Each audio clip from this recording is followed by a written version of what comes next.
We staan hier voor het prachtige Koninklijk Theater Carré, waar we straks een interview hebben met 2 castleden uit Matthew Bourne's Sleeping Beauty, nog tot en met 7 mei te zien.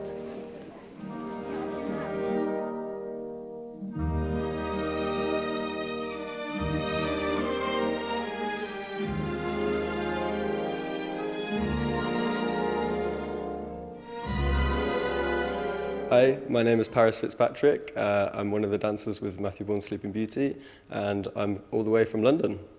Hiya, I'm Dominic, one of the New Adventures dancers, and I am from Leeds. You've both worked with Matthew for a little while, quite some time actually. How is it to work for his company? It's a lot of fun. I think for me, what I love the most is that he encourages like individuality in what we bring to the table. So we're kind of like encouraged to explore and bring our own ideas. And no 2 shows are the same. Everything's kind of alive and breathing, which I love. And it's very stimulating to perform, and it's rewarding.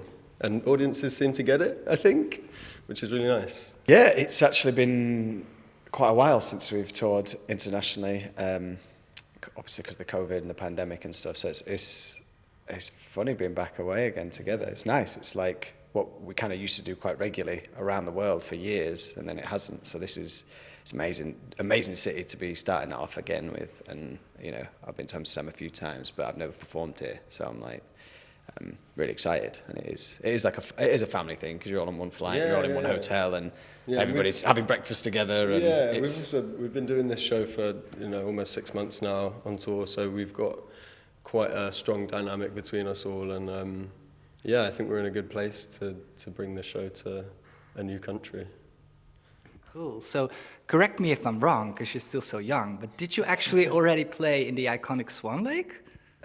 Yeah, I toured with Swan Lake, I think 6 times. It was my first show 19 years ago.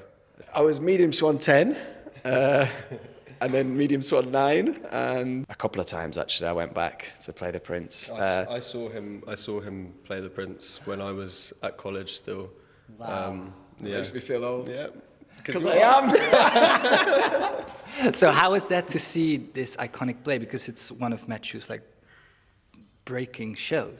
Really, really inspiring, especially for young. I mean, there are male and female roles in the show, but for all of the swans to be men and to see that is a real thing as a young male aspiring dancer, performer, it's a beautiful thing.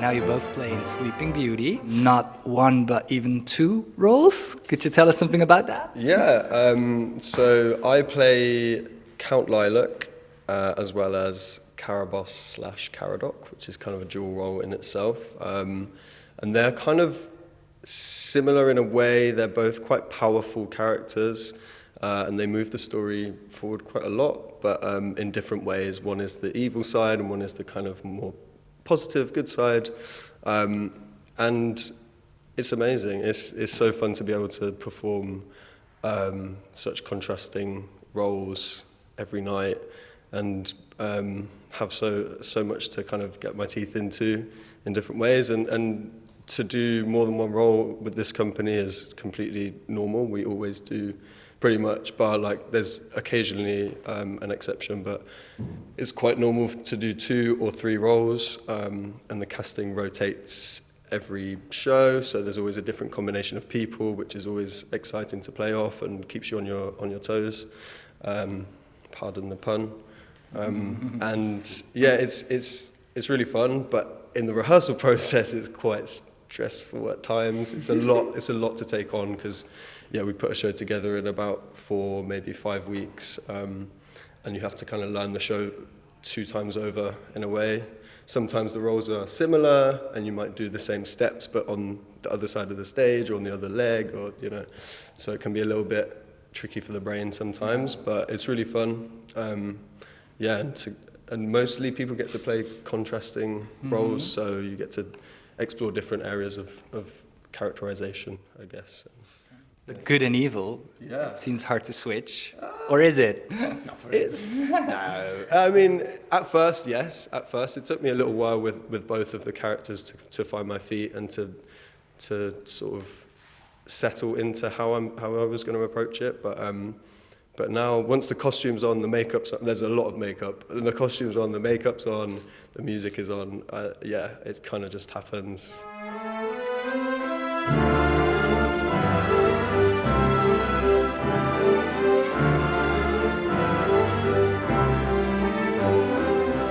Is like the Count Lilac is kind of the good fairy of the story, and it is a great role. It's very technical compared to some of the other roles that I've played and that.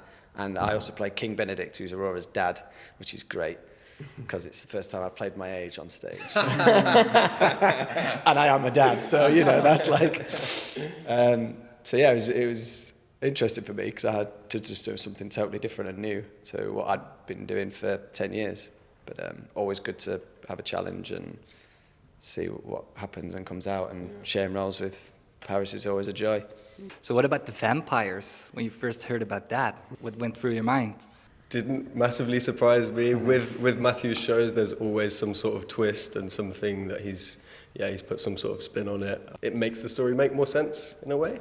Yeah, totally. I was creating the role of Leo the gardener, who's Aurora's love interest, and who's saying that the classical Sleeping Beauty, Prince Charming just walks in halfway through the show, kisses her, and she marries him. Yeah. And he was like, I don't buy that in modern society, and modern women and people don't do that. So he just wanted the love interest to be around for the whole time.